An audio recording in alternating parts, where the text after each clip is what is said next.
রাজধানী ঢাকার যেদিকে তাকাবেন সেদিকেই পোস্টার, ব্যানার, ওপর নিচ, ডানে বামে প্রায় সর্বত্র একই চিত্র। মেট্রো রেলের পিলারগুলো বাদ যাচ্ছে না পোস্টার লাগানো থেকে। সরেজমিনে দেখা গেছে অধিকাংশ পোস্টার ও ব্যানার লাগানোর সঙ্গে রাজনৈতিক দলের নেতাকর্মীরা জড়িত। কার্যকর তদারকির ব্যবস্থা না থাকায় রাজধানীর মেট্রো রেল চালু হওয়ার আগে থেকেই পিলার ছেয়ে যাচ্ছিল নেতাকর্মীদের পোস্টারে। মতিঝিল থেকে প্রেস ক্লাব পর্যন্ত পিলারগুলোতে সবচেয়ে বেশি চোখে পড়েছে ধর্মভিত্তিক সংগঠনগুলোর নানা কর্মসূচির পোস্টার। পিলারের গায়ে প্রচারণার পোস্টারের পাশাপাশি লাগানো হয়েছে বিভিন্ন প্রতিষ্ঠানের বিজ্ঞাপনও। শাহবাগ, ফার্মগেট, মিরপুর এলাকাতেও একই চিত্র চোখে পড়েছে। রাজনীতি, সমাজনীতি, ধর্মীয় প্রচার, সিনেমার প্রচার থেকে শুরু করে বিভিন্ন বিজ্ঞাপনেরও ক্ষেত্র হয়ে উঠেছে স্বপ্নের মেট্রো রেলের প্রতিটি পিলার। পোস্টার লাগানোয় পিলারগুলো দিন দিন হতশ্রী রূপ নিচ্ছে। মেট্রো রেলের পিলারে পোস্টার লাগানো দণ্ডনীয় অপরাধ। আইন থাকলেও প্রশাসনের সামনেই চলছে সব। ঢাকা উত্তর সিটি কর্পোরেশনের মেয়র আতিকুল ইসলামের নেওয়া পদক্ষেপ অনুযায়ী সিটি কর্পোরেশন কর্তৃপক্ষ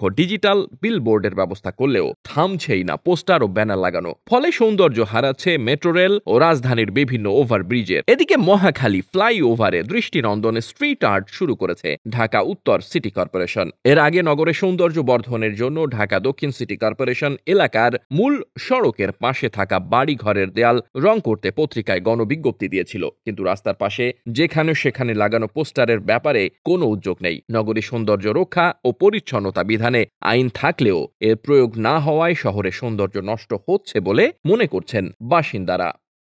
ডেস্ক রিপোর্ট, বার্তা বাজার।